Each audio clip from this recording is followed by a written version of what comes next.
¿Qué tal? Amables seguidores de PRICON, pues hoy estamos transmitiendo para ustedes en una más de nuestras charlas los jueves. Hoy vamos a ver el tema, por fin, el esperado tema de los residuos peligrosos.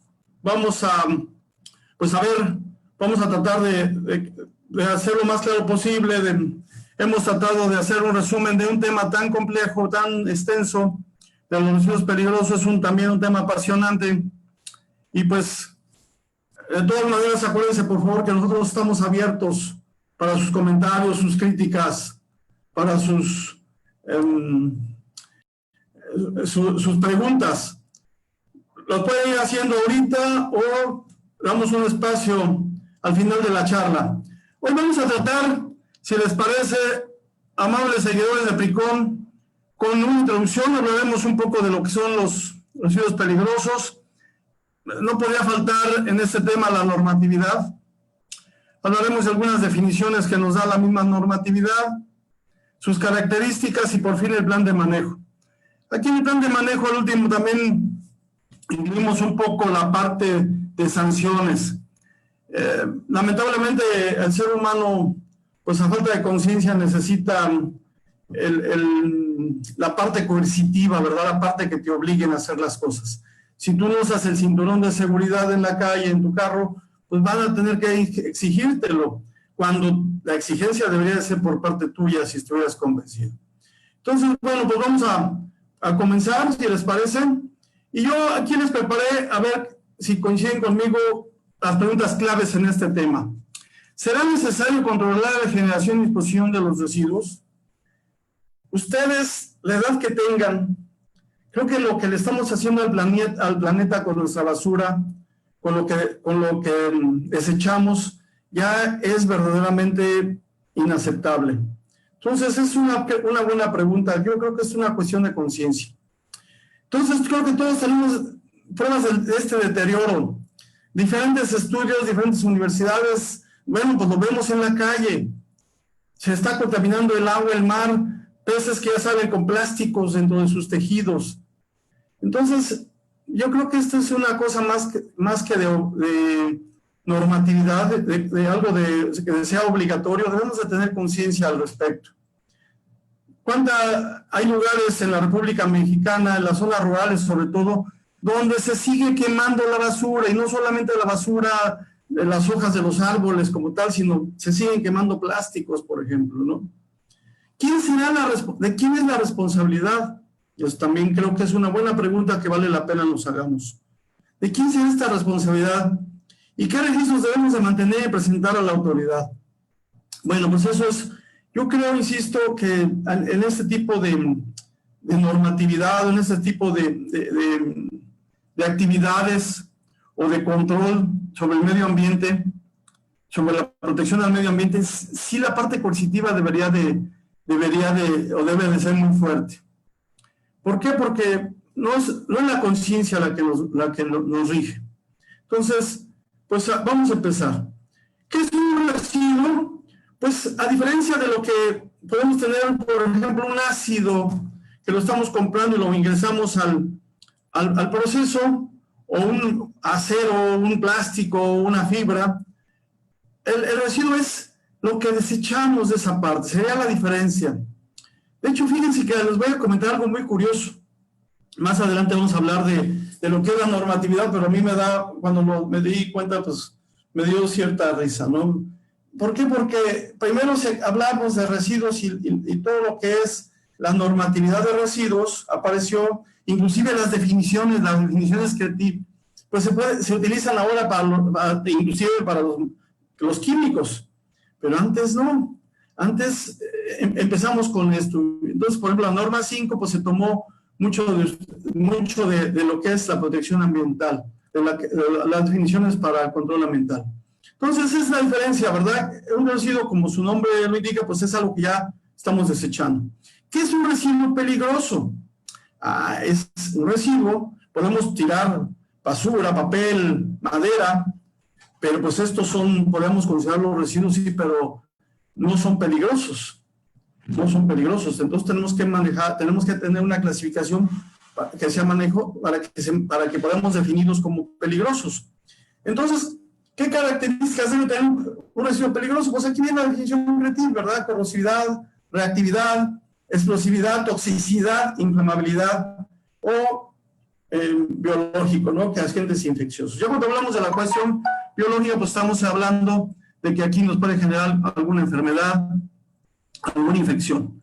No confundir, por ejemplo, las partes reactivas o la toxicidad, ¿verdad? Entonces, la toxicidad, acuérdense que este es diferente a la parte que aquí tiene que haber un agente biológico.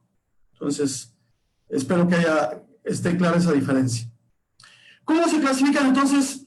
La clasificación que da la legislación nacional nos dice que los residuos se podemos clasificar en peligrosos, de manejo especial. ¿Qué son estos? Pues que si se generan demasiado también ya tienes un grave problema, como el problema que se generan con las llantas usadas. Esos son un ejemplo muy claro de lo que es un manejo especial, el acerrín, los plásticos, el mismo acero, las mismas virutas, que y si se dan cuenta, al principio de cuando empezó esto, todo lo que fue la Ley General del Equilibrio Ecológico, la protección al ambiente y el equilibrio ecológico, fíjense que pues, se pudo identificar que junto con los residuos o con lo que contaminamos está involucrada la parte, no la podemos quitar, ¿verdad?, de lo que es la actividad humana, la parte económica. Entonces, pues, inclusive si tú desechas tus residuos o grandes cantidades de residuos, también estás desechando dinero. Entonces nos conviene tener un plan integral para el manejo de estos residuos. Entonces, aquí tenemos, ¿dónde establece esta clasificación? Bueno, pues en la Ley General para la Prevención y Gestión Integral de los Residuos, hay una ley, ¿verdad? Tenemos nosotros una ley, y entonces estos están clasificados en esta ley. Y de acuerdo también a tu inventario, al ratito hablamos de ese inventario, también al ratito vamos a ver a qué se refiere estas cantidades, ¿no? Estas cantidades de residuos. No es lo mismo que, pues todos en la casa tenemos residuos peligrosos, pero nadie nos exige, a lo mejor algunos sí, pero a nadie nos exige que tengamos toda nuestra autorización, nuestro registro como, pues por el inventario que manejamos de residuos peligrosos. Pues sí tenemos, en las casas tenemos, por supuesto. Entonces ahí viene la palabra o el acrónimo CREATIV, que es corrosivo, reactivo, explosivo, tóxico, inflamable y biológico. Entonces si se dan cuenta, pues aquí ya estamos usando también la nueva, para los residuos, aunque no es aplicable todo lo que es la norma 18, pues muchos de los pictogramas sí corresponden, y eso es una de las ideas que se tenían para tener ya esto. En otras palabras, tampoco podemos decir que la norma 18 aplica para los residuos. Nos dicen que debemos utilizar una cierta identificación. Entonces, miren, esta es una tablita que ya viene en el código de peligrosidad, ya viene en la normatividad, en la norma 052. Vienen identificadas unas tablas de todos los residuos que se deben de considerar como peligrosos. Más adelante vamos a ver qué hacer en el caso de que no aparezcan en esa lista, pues se tiene que hacer un análisis crítico, ¿verdad? Entonces, aquí viene la toxicidad, pues el ambiental va a aparecer TN, ¿verdad? La aguda o la crónica. Recuerden la diferencia entre agudo y crónico es el tiempo, ¿verdad?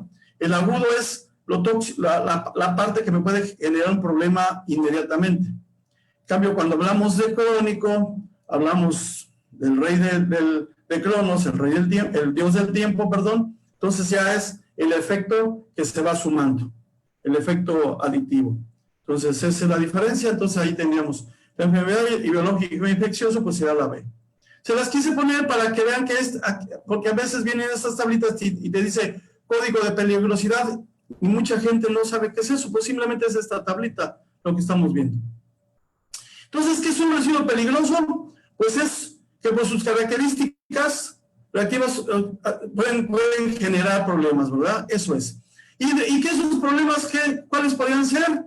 Pues podrían ser precisamente impactos a la salud, ya vimos algunos, y los tres tipos de contaminación típicos: al aire, al suelo, a las aguas, ¿verdad?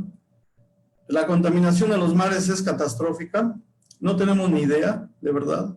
Podemos ver algunas noticias al respecto, pero como que no somos conscientes del daño que estamos haciéndole al planeta. Y también algunos para la seguridad, por ejemplo, si son inflamables, pues puede haber muertos en un incendio, ¿no? O si son reactivos, puede haber una explosión donde también impacte a la seguridad de las personas. Entonces, estos serían los diferentes daños. Impactos a la salud, lo repito, al aire, al suelo y al agua. Y también a la parte de la seguridad de las personas. Hasta aquí, pues algunas definiciones que, si ustedes se dan cuenta, no tienen mucho chiste, no es complejo. Vamos a ver por qué le llamamos corrosivo. Fíjense que mucha gente no maneja bien claro esto. ¿Qué le decimos corrosivo? Bueno, cualquier material que su potencial de hidrógeno, es decir, el pH, sea igual o menor a 2 o mayor o igual a 12.5, perdón, eso ya es un problema, porque quiere decir que es o muy ácido si es igual a 2 o menor a 2, que es muy ácido, su constante de acidez es muy alta, y si nos vamos a lo que es a 12.5, pues es que ya es muy básico. Acuérdense que el pH, espero que esto sí no se acuerdan, pues el pH va desde 0 a 14, ¿no? Entonces, desde 1, perdón. En contacto con el aire se inflaman en un tiempo menor a 5 minutos. Estamos hablando de los reactivos. Reaccionan con el agua, como ejemplo, ¿cuáles se acuerdan ustedes de algunos metales que reaccionan con el agua? El potasio, por ejemplo, o algunos otros materiales. O que contienen cianuros o sulfuros liberables. Y su reacción es muy fuerte cuando están en un medio ácido. Entonces, esto es reactivo, ¿ok? Hay sustancias que se inflaman a temperatura ambiente, es el contacto con el aire, por ejemplo. Lo tóxico, bueno, pues ya vimos un poco, provoca efectos adversos a la salud en los ecosistemas. Lo inflamable es un líquido, una mezcla de líquidos que contiene sólidos en solución. Acuérdense, por favor, que es el punto de flama, o el punto de inflamación. Flashpoint es un término de la NFPA. El flashpoint es 12.5, ¿qué quiere decir? ¿Qué es, perdón, 60.5? ¿Qué quiere decir? Que las sustancias que a 60.5 ya generan suficiente cantidad de vapor ya para generar un incendio, ese es justo su flashpoint. El flashpoint se lleva a cabo a través de estudios de laboratorio, pero ya todos los líquidos tienen su flashpoint muy claro. Espero que esto esté claro. Insisto, si necesitan más información, estamos con mucho gusto para servirles, ¿eh? Miren, de la normatividad ambiental, ¿verdad? Que alguna solución acuosa con más del 24% alcohol ya es peligroso. Ya muchos de los alcoholes que se venden, de los que consumimos, de los licores, tienen más del 24%, ya son peligrosos. Y algunos compañeros que después de una senda parranda, pues en su organismo todavía tengan 24% de alcohol, también podemos considerarlos como peligrosos. Y materiales, los biológicos infecciosos son los materiales creados durante los servicios de atención médica, ¿verdad? Pues lamentablemente en estos tiempos la sangre, la saliva, pues puede ser considerada como peligrosa, ¿verdad? Entonces, o el semen también puede ser considerado como peligroso. Entonces, no porque en sí lo tenga, pero si las posibilidades de que esto suceda, pues se debe considerar. Los protocolos de emergencia actuales son muy estrictos. Para atender una emergencia a un lesionado son muy estrictos. No pueden entrar sin su equipo de protección personal ahora para el COVID, ¿verdad? Entonces, pues sí, también ha estado cambiando estas definiciones. Y bueno, la federación siempre se va a encargar de los residuos peligrosos. Este es un tema federal. Los residuos de manejo especial es el Estado. Y los municipales son los sólidos urbanos. Pues sí, lo vemos. El problema está que muchas veces estos residuos de manejo especial aparecen en los sólidos urbanos y viceversa. También los sólidos, los residuos peligrosos también van a los sólidos urbanos, lo que ya comentábamos. Entonces, el chiste es deshacernos de él como si ya no lo viéramos, ya no existe, ¿verdad? Y ya pudimos hacer un negocio muy jugoso, muy bueno, pero a costa de qué, ¿verdad? Entonces también tenemos aquí algunos ejemplos, miren, por ejemplo, gasas manchadas con sangre de servicio médico, ya bien, ahora actualizado esto hasta cubrebocas, guantes que se están utilizando, equipo de protección personal, pues también pueden tener la clasificación de B, ¿verdad? De biológico. Algunos explosivos como el tolueno, el pergamanato de potasio, la glicerina, etcétera, pues son explosivos. Lámparas fluorescentes son residuos peligrosos, y son tóxicos. Aceites, envases impregnados, pintura, etcétera, pues también son tóxicos. Baterías de plomo, ¿qué serán? Reactivas o corrosivas. Pues son corrosivas. Cloruro de acetileno es reactivo. El acetileno, por ejemplo, es la sustancia de las más reactivas en la faz de la Tierra. De hecho, para poderla utilizar, digamos, de manera segura, los envases de acetileno son envases porosos y se diluyen, para darle estabilidad se diluyen en acetona. Esa es una característica del acetileno, porque si no, es más, cuando escuchen que se cae o vean que se cae un tanque de acetileno, por eso deben estar amarrados, pero si llegan a ver ustedes que se cae, sálganse de inmediato, empieza a oírse un ruidito medio extraño. Plaguicidas, que los utilizamos también por mayor, pues son tóxicos. Quise ponerles estos ejemplos, ¿no? Entonces, ¿cuál es la legislación? Me la voy a pasar, pues, muy breve, pero que, insisto, que si hay alguien que quiera que hablemos más, nos lo haga ver. La principal es la Ley General del Equilibrio Ecológico y Protección al Ambiente. Luego también está la especial de los residuos, que es la Ley General de Prevención y Gestión Integral de los Residuos. Y el reglamento para la prevención y gestión, esta ley da este reglamento, ¿verdad? La norma 04, pues eso tiene que ver con lodos y biosólidos. Y maneja sus límites máximos permitibles, depende de lo que te contenga los biosólidos. La 052, pues es de la que ya les hablé un poco, son las características, el procedimiento de identificación y clasificación y listado de los residuos peligrosos. La 53, pues es la prueba de extracción para determinar si un constituyente de un residuo lo hace peligroso por su toxicidad, lo hace peligroso o no. Entonces, este viene dado para la toxicidad. La 054, la 057, entonces, esta es una norma que nos dice qué tan incompatibles son dos o más residuos considerando lo peligroso, ¿ok? Obviamente estas dos normas están relacionadas, la 052 y la 054. Entonces, miren, esto aunque más adelante pongo algunos ejemplos y unas tablitas de compatibilidad, si yo tengo dudas como el manejo de cómo debo de almacenar, mis residuos, pues aquí tenemos la Biblia, ¿verdad? De aquí podemos sacar podemos resolver esas preguntas. Todos los sitios que se instalan un confinamiento controlado. Recuerden que hay confinamientos controlados. Había antes, el más antiguo es de Monterrey, otro en San Luis Potosí. Ahorita no recuerdo, pero todavía hay algunos que están autorizados. Algunos de ellos estaban ya saturados. Tenemos entonces también la 056, ¿verdad? Obras complementarias de confinamiento controlado de residuos peligrosos. La 057 para el confinamiento controlado de los residuos peligrosos. La 58, la operación de estos.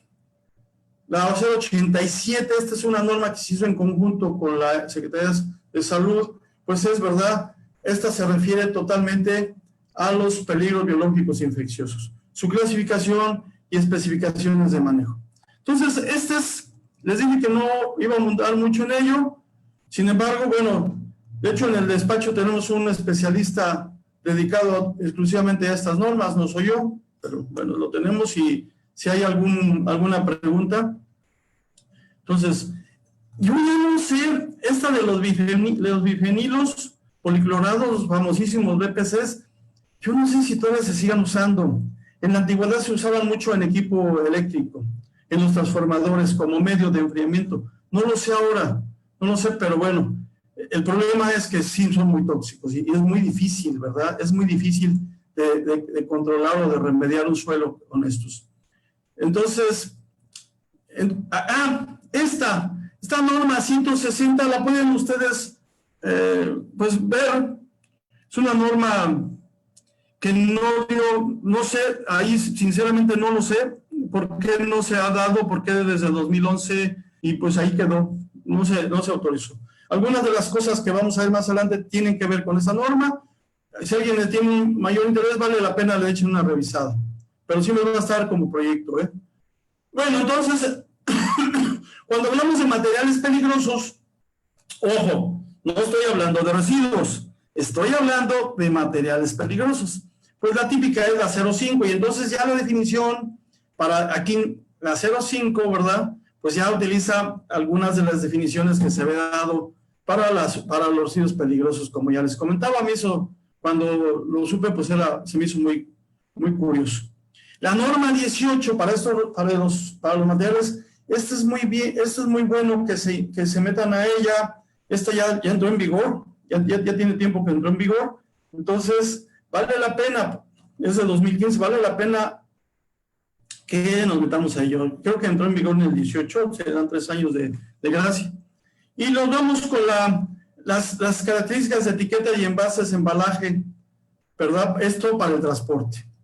Con la 018 y esto que es el Departamento de Transporte de Estados Unidos, fueron los primeros que sacaron los pictogramas y demás, pues ya hay una cierta compaginación entre los pictogramas, que la gente ya los entiende un poco más. Sin embargo, debo de aclarar, y es muy importante que quede claro, que esto es diferente. La 018 es totalmente diferente, aunque ya, insisto, son más compatibles, pero ya no aplica ahorita lo de la norma NFPA para el famoso triangulito, ¿no? Que eran de 4 espacios. Entonces ya es la 018, eso es muy importante que lo consideren. Entonces, vamos a resumir un poquito. ¿Cómo saber si es un residuo peligroso? Pues depende, ¿verdad? La 0,4, como ya vimos, son lodos y biosólidos, ¿no? Características y definiciones, identificación y listado, la 0,52. Clorórmicos infecciosos, la 0,87. La 0,98, este es de insinuación de residuos, ¿verdad? La 133, los famosísimos BPCs. La 138, los hidrocarburos en suelos. Muchísima contaminación de los mantos freáticos por hidrocarburos. Y remediar un suelo yo creo que es de las cosas más costosas que hay. La 147, remediación de suelos, arsénico, mercurio, mezclas y generación por manejo de residuos peligrosos. Bueno, pues ahí les puse este resumen por si tenemos alguna duda. ¿Cuál es el procedimiento que nos marca la normatividad para saber si un residuo es peligroso? Pues tenemos un listado, ¿verdad? Tenemos un listado y nos dice ese listado y las cantidades que nosotros ya tenemos. ¿Qué sucede si este listado no está? Pues entonces tenemos que hacer un estudio creativo. Ya esto es por un laboratorio certificado, entregamos una muestra de nuestro residuo y nos van a entregar un dictamen que nos dice si es residuo o no, y si es así, pues tenemos que tratarlo como tal. ¿Ok? Bueno, entonces ya mencioné esto. Vamos a ver ahora entonces cómo se generan, que aunque no es parte del tema, sí vale la pena porque tu manejo pues es diferente, ¿verdad? Si eres un microgenerador, pequeño generador o grandes generadores, ¿verdad? Entonces, 400 kilogramos al año,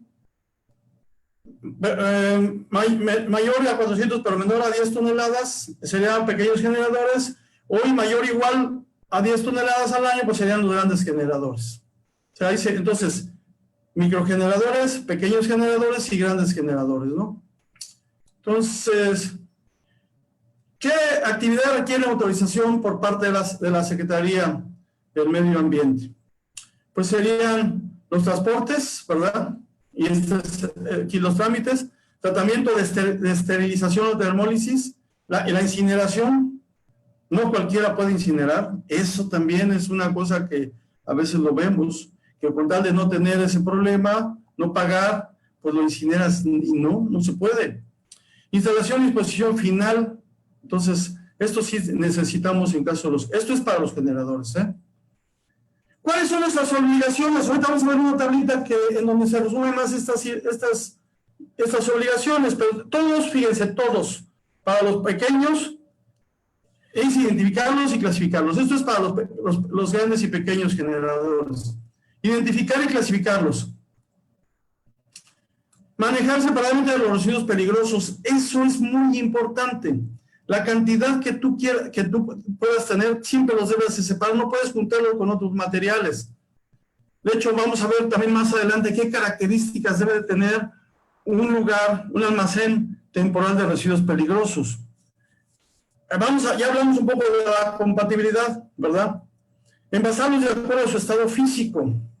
Pues sí, no voy a poner un envase que no es para un sólido, porque se puede regar. Dirán ustedes, ese señor está exagerando. Pues no. Lo hemos visto en algunas auditorías que hemos hecho al respecto. Marcar o etiquetar los envases, ya lo vimos un poco. Transportarlos a través de personas autorizadas por la Semarnat. Solamente, no puedes tú en tu camionetita echar, por ejemplo, típico, echas a tu camionetita y se la vendes a alguien que revende los tambos, se los llevas en tu camioneta. Los tambos son considerados también, los recipientes que tuvieron residuos peligrosos también son considerados, o que tenían una sustancia peligrosa, perdónenme, también deben ser considerados como residuos peligrosos. ¿Ok? ¿Cuáles son las obligaciones de los microgeneradores de residuos peligrosos? Entonces, lo anterior fue para los grandes, para los grandes y pequeños, ¿ok? Y estas son para los microgeneradores. También es identificarlos, envasarlos, empaquetarlos, envasarlos. A estos sí los puedes tú transportar los tus propios medios. Esta sí es una diferencia que tienen con los demás. Y los biológicos infecciosos sí tendrías que tener formas de tratamiento, ¿no? Entonces, aquí tenemos una tablita. Por ejemplo, registro como generador, todos, los tres. Microgenerador, pequeño generador, acuérdense, más de 400. Y aquí, después de 10 toneladas, ya sería el gran generador. Tú te debes de autocategorizar. Entonces, sí, también. Todos los tres deben de tener el plan de manejo, ojo. No porque la norma del plan de manejo no ha sido, tomas la ley, te lo exige. Registro del plan de manejo, los grandes generadores sí necesitas registrar, ¿verdad? Esa es la diferencia. Bitácora, los tres. Bitácora del movimiento, cuántos entraron, cuántos salieron, etcétera, sí lo necesita. Cédula de operación anual, solamente los grandes, el gran generador. Registro ante las autoridades estatales, sí, los microgeneradores. De hecho, les llaman esto un convenio. Servicios prestadores de servicios, sí, todos, tanto los generadores, etcétera, etcétera. Avisar a la Secretaría cuando dejen de funcionar los tres y avisar cuando hayas terminado, cuando hayas cerrado tus instalaciones. Entonces, esta es una tablita donde se resume un poco lo que hemos visto. Espero que esté claro. Entonces, ¿de dónde sale esto del plan de manejo? Como vimos, pues sí, los tres tipos de generadores la necesitan. ¿Qué es? Su objetivo es un documento que es minimizar la generación. O sea, dijimos aquí que esto de los residuos peligrosos, el que tú mandes a confinamiento a residuos peligrosos es muy costoso. Es muy costoso. Y muchas veces estos residuos son útiles o los podrías utilizar para otras cosas.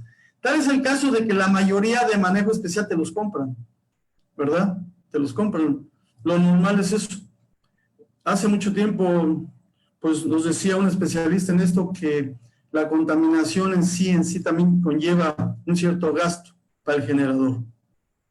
Y no en el confinamiento, sino en su generación o en la falta o en el tratamiento. Entonces, para valorizarlos, para saber si son peligrosos o no, ¿verdad? Bajo criterios de eficiencia ambiental, tecnología económica y social, parte de lo que yo les estaba comentando. No podemos separar de la parte contaminante la parte económica, la parte social. No podemos quitarnos de eso. Entonces, pues ahí hay un gran compromiso. Debemos de subsistir como especie, sí, pero sin dañar o dañando lo mínimo, mínimamente a los ecosistemas, al ambiente.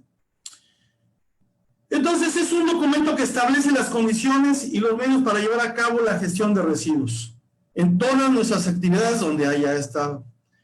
Este documento es fundamental, ¿verdad? Esto te lo piden, muchas veces te lo piden para iniciar labores. Y aunque la base es la misma, existen diferentes modelos de los tipos de residuos en restaurantes, en comercios, en obras, en industria, etc. ¿Ok? Aunque la base es lo mismo, lo que nos dice la laminita, pues es eso. Entonces, fíjense, por favor, ya entramos a lo que nos pide el plan de manejo, lo que debería de contener el plan de manejo. Debe contener una estimación de los residuos que van a generar a raíz de la actividad. ¿Qué medidas de prevención para que no se generen demasiado, o sea, la mínima producción de residuos peligrosos? Imagínense, si utilizamos trapos en mantenimiento al por mayor para limpiar algo que no era necesario hacerlo con trapos, pues es que esos trapos impregnados de aceite se consideran ya residuos peligrosos. Entonces sí hay forma, hay maneras de que podemos hacer mucho menor ese impacto al ambiente. Lamentablemente no los vemos, por ejemplo, con los envases de PET o con otros envases, ¿no? Nos dan un envase para que vamos a utilizar en 15 minutos y en el medio ambiente dura, o en los tiraderos duran años, 100 años, 200 años, llega a durar el plástico, el polivinilo. Planos, instalación o los costos previstos para la gestión de los residuos, entre otros aspectos. El plan que debe contener un estudio para su minimización. Esto ya se los comentaba, es importantísimo que tengamos un plan para esto. No me vi tentado meter algunas estrategias aquí para tratarlos, pero no nos alcanzaría el tiempo. Entonces, pues a lo mejor abrimos otra charla en la que solo hablamos de cómo neutralizar, qué podemos hacer para neutralizar algunas sustancias con algunas sales. Si es un ácido, lo podemos neutralizar con una base, o si es una sal, pues sí se pueden hacer muchas de estas cosas. Identificación de clasificación. Entonces vamos a ver qué pasos vamos a seguir. Mucha atención. Entonces tenemos la identificación, pues sí, tenemos que definir si es un residuo peligroso o no. ¿Qué características tienes? Ya sabemos si es de lo que estamos hablando. Ya vimos qué es el CRETIF, ¿no? Si es corrosivo, reactivo, etcétera, etcétera. Las áreas de proceso, los puntos específicos donde se realizan, donde se producen estos residuos peligrosos. Establecimiento y sistemas y métodos para procesar su manejo. Esto es aquí donde vemos, de verdad, créanmelo, la aportación de los ingenieros para hacer esto.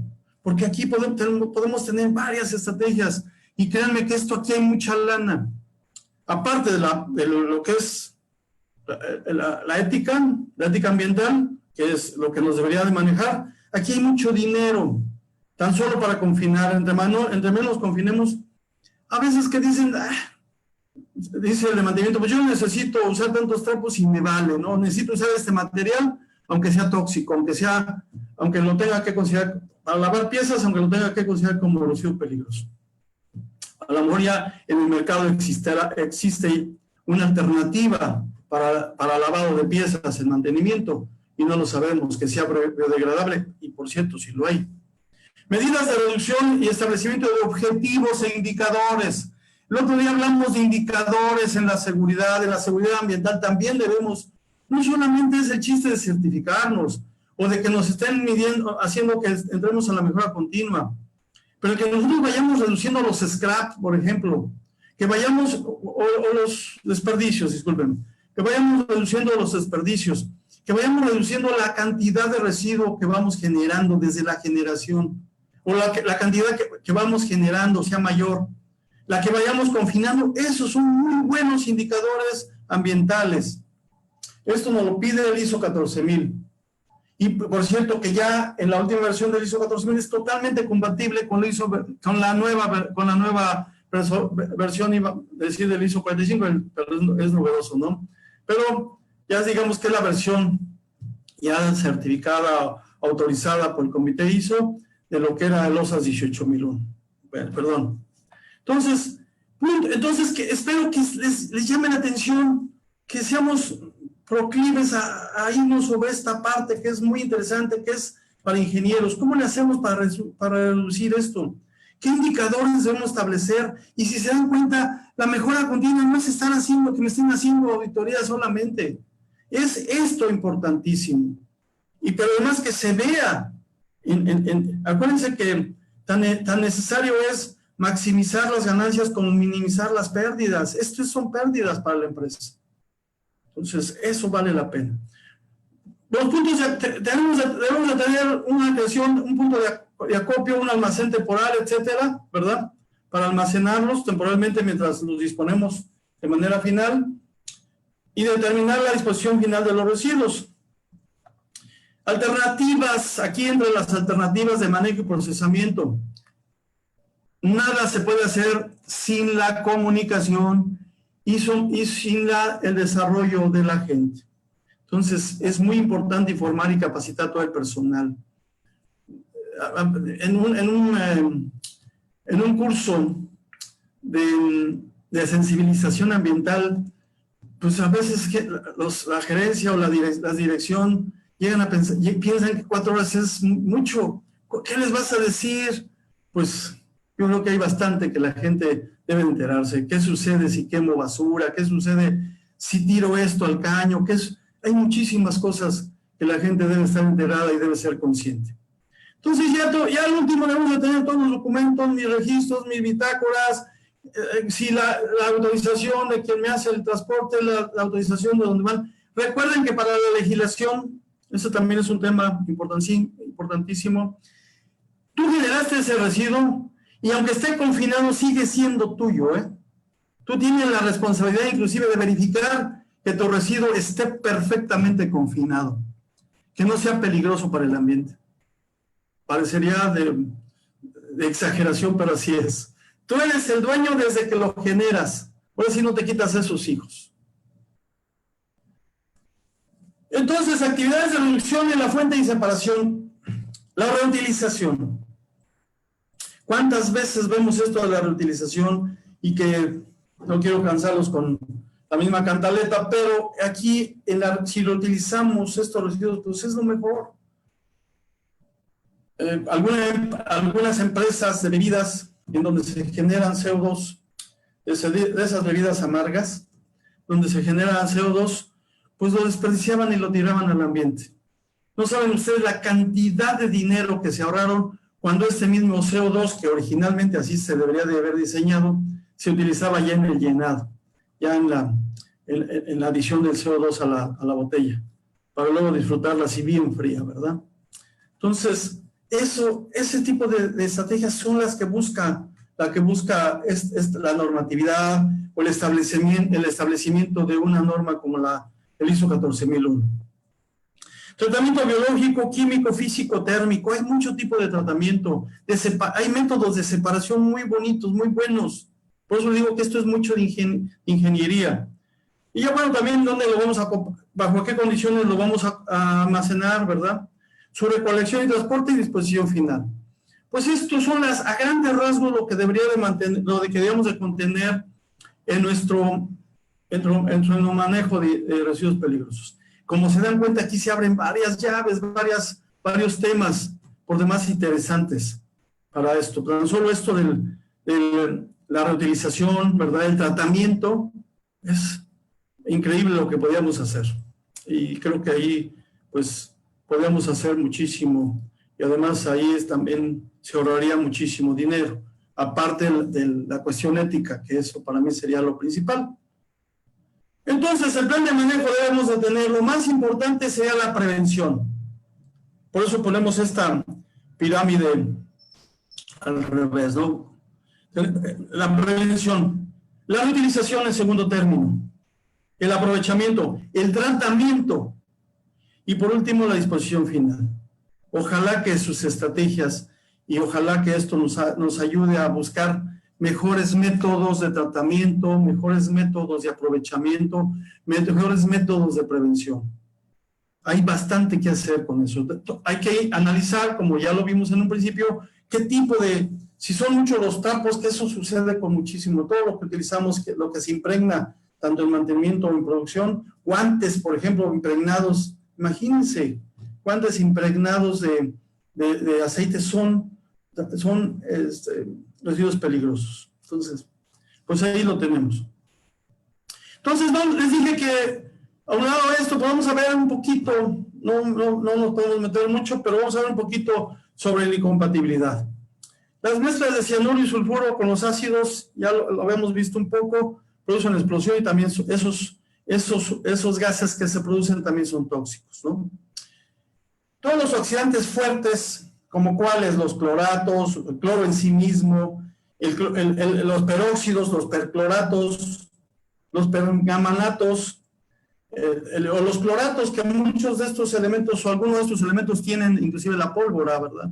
La pólvora, que es un explosivo y necesita un agente oxidante. Esos son los explosivos, algo que se me olvidó decirles, los explosivos no necesitan, escuchen por favor, no necesitan del oxígeno ambiental, sino simplemente que los calentemos.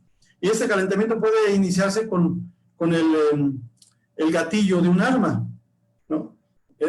Ahí empieza el calentamiento y así es como se inicia la detonación. Entonces, puedes disparar abajo del agua, por ejemplo, y no pasa nada. ¿Por qué? Porque tiene su propio agente oxidante, no es el aire. Entonces, ¿con qué no nos debemos de mezclar? Con ácidos, con metales reactivos, con solventes orgánicos. ¿Qué pasa si metemos un combustible tan solo harina, con un oxidante fuerte? ¿Qué pasa? No. Materiales orgánicos, que sería el caso de la harina, del azúcar, de la madera, o desperdicios inflamables o combustibles. Espero que quede claro esto. Esto puede ser, en algunos de estos no solamente también podría ser explosivo, ¿eh? No solamente es inflamable, también es explosivo. No son raras las explosiones de silos que contienen polvos orgánicos. Polvo de maíz, polvo de trigo. Entonces, el fierro en sí mismo, los polvos férricos o los polvos de metales también son explosivos. Por eso lo dice ahí. Metales reactivos, como lo que les estoy diciendo.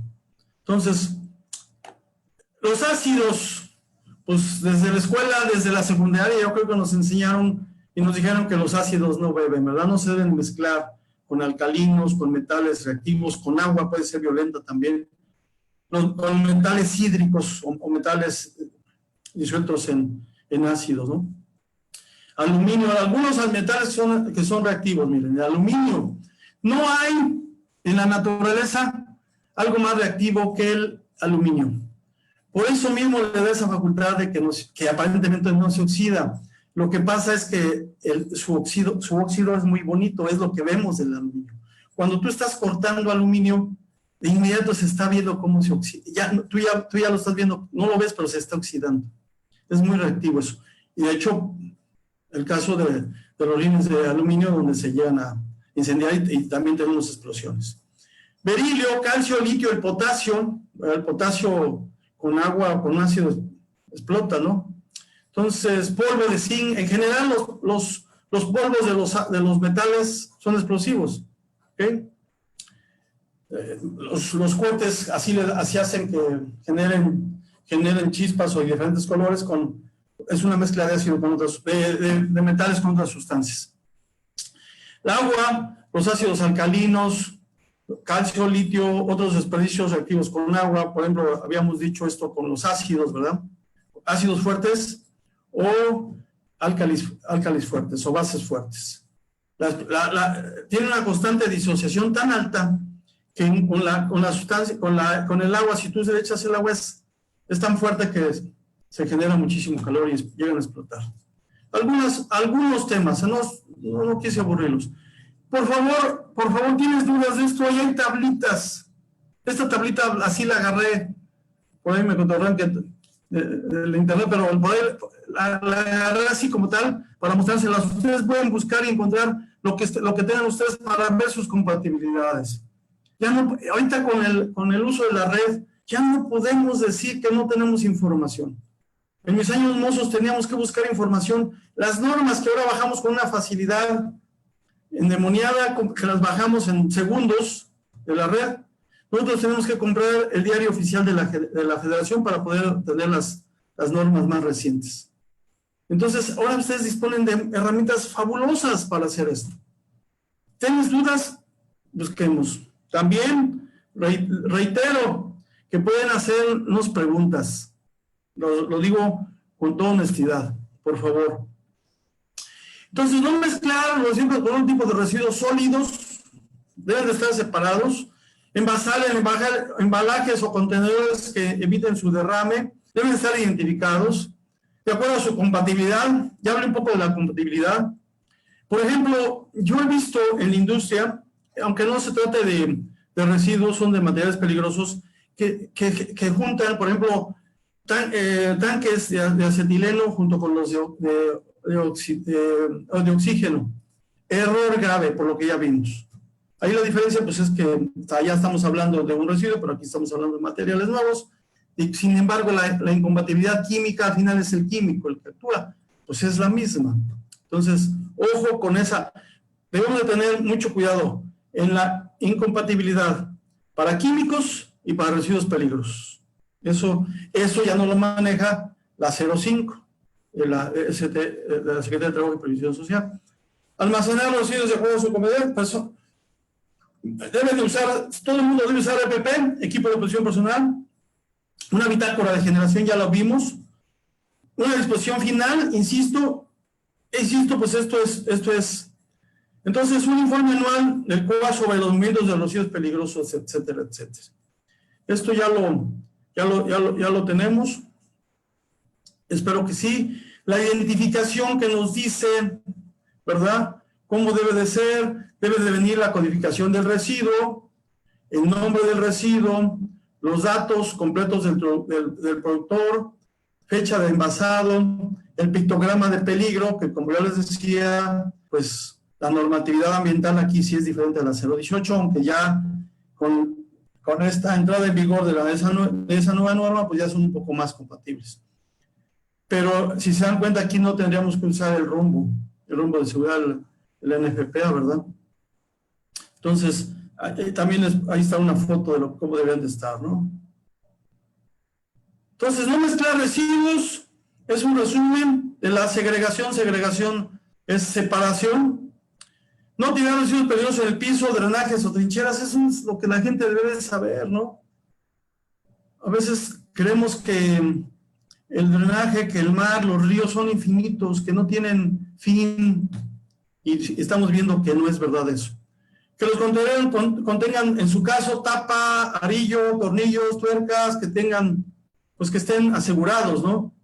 Remover o cancelar, también esto ha pasado en auditorías, que ese residuo tiene una etiqueta que no es la que ahorita tiene, la que actualmente tiene, sino que le dejaron la etiqueta que estaba usando anteriormente.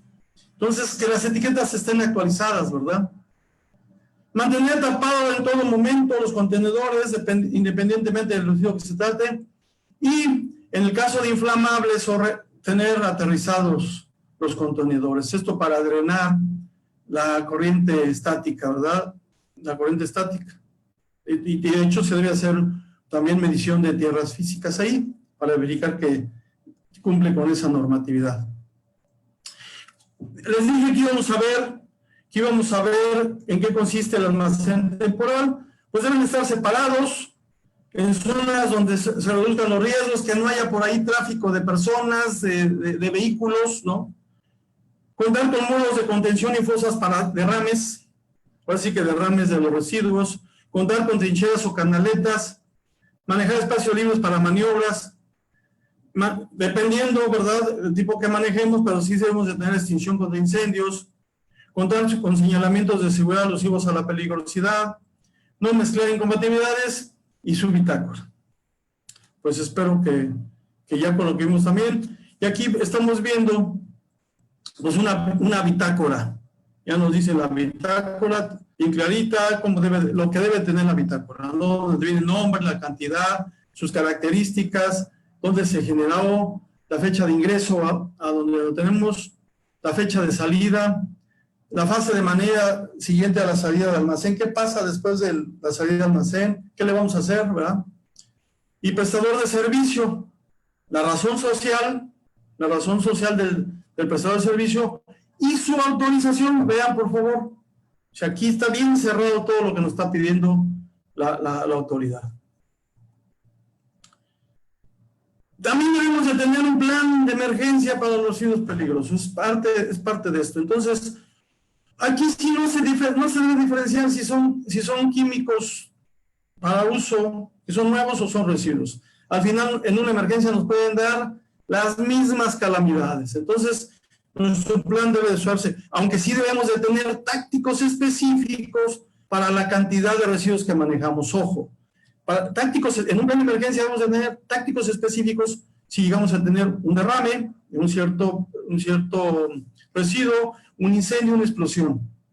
Oye, pues es que ahí manejamos mucho inflamable, residuos muy inflamables, una gran cantidad, necesitamos tener ahí un monitor, necesitamos tener un sistema automático, etcétera, etcétera. Entonces, sí necesitamos incluir esto en nuestro plan de emergencia y un táctico especial. Es que todo depende, como lo decíamos en el principio cuando hablamos del manejo, tenemos que identificarlos, sus características y las cantidades que manejamos, dónde se encuentran, etcétera. Entonces, aquí les quise poner algunos, ¿no? Aléjese, avise a su jefe, etcétera, etcétera, ¿no? Algunas otras cosas del plan de respuesta a emergencia.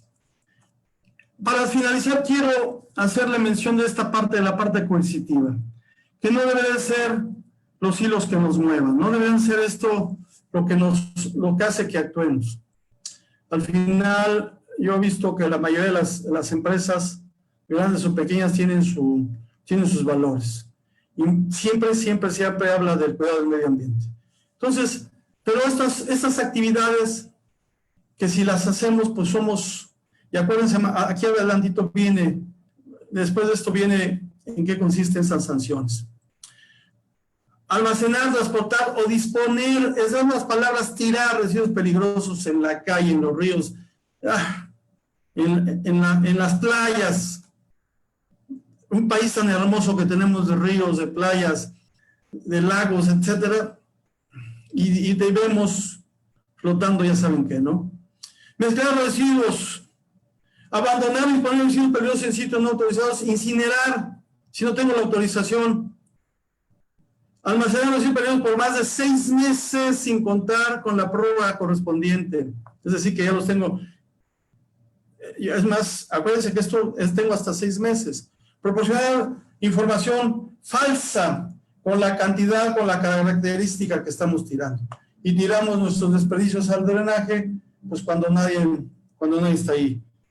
Cuando nos fueron y nos hicieron el estudio según las normas 052 de nuestros drenajes, pues obviamente no estábamos tirando eso, ¿verdad?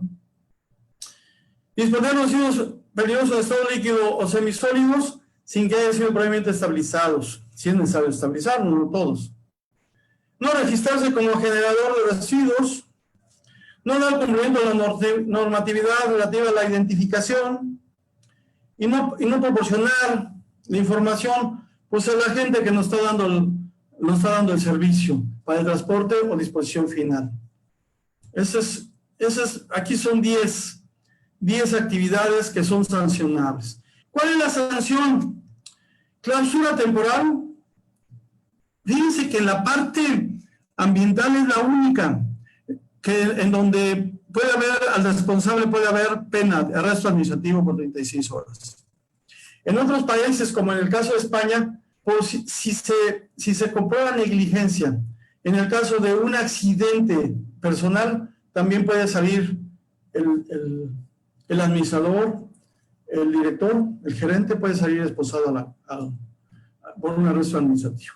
Aquí solamente esta parte se contempla en el área ambiental. Creo que valdría la pena también ampliar esto hacia el área de prevención de lesiones. Suspensión o revocación de las concesiones. Y si contaminaste, tienes que remediar. ¿Ok?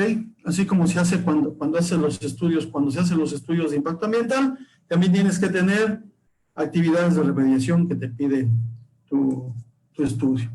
Muy bien, pues damas y caballeros, amables seguidores de Pricon, con eso estamos finalizando esta charla. Espero que les haya sido de provecho, espero que haya muchas preguntas, espero que haya críticas que nos digan cómo podemos mejorar, se los agradecería mucho. Y bueno, voy a pasar al área, tenemos que vivir, ¿verdad? Entonces voy a pasar al área de comerciales. Les comento que para el lunes y martes su servidor voy a tener un curso de análisis de seguridad del trabajo de ASTs, en inglés Job Safety Analysis, que es una de las herramientas ya viejita, muy viejita, pero es una de las herramientas más potentes en seguridad. Es muy potente y de hecho si lo hacemos correctamente también es una generadora de procedimientos destructivos. Entonces, sí hay que diferenciar, porque muchas veces son instructivos. Aunque pueden ser también parte de un procedimiento. Entonces, repito, lunes y martes de 4 a 6. De 4 a 6 va a estar el curso de ASTs, el que lo va a impartir es su servidor. Con antelación ya dio el curso que nos fue bastante bien, gracias a ustedes. Tuvimos el curso de planeación estratégica. En esta ocasión va a ser de una herramienta muy potente en seguridad y salud ocupacional, que es ASTs. Ok, entonces tiene un costo de 500 pesos. Aquí es donde entra otro comercial. Les recuerdo que ustedes pueden inscribirse a una membresía que nosotros le llamamos Fan Pricon. ¿Qué es Fan Pricon? Entonces, en este tipo de cursos podría ser hasta becado, si depende de las participaciones que tengas, pero podría ser becado, puedes contar con descuentos, etcétera, etcétera. Entonces, también creo que les conviene, creo que nuestros costos son módicos, creo que es ganar, ganar, ¿verdad? Ganar, ganar, ganar. Y también estamos abiertos a sugerencias sobre qué les gustaría que impartiéramos estos cursos, o aunque ya tenemos un programa para estas charlas de los jueves, aunque ya tenemos un programa que también búsquenlos en la página, ya tenemos este programa para los cursos de los jueves, también búsquenlos. En la página va a estar siempre esta información, en la página de Facebook o en la página de Pricon, en la red. Y bueno, pues dicho lo anterior, pues no me queda más que agradecerles su atención. Espero pues que nos den mucha retroalimentación y me despido de ustedes pues muy contento de haber estado con ustedes, de haber compartido con ustedes estos momentos. Muchas gracias y les agradezco pues en todo lo que vale el favor de su atención. Hasta la vista.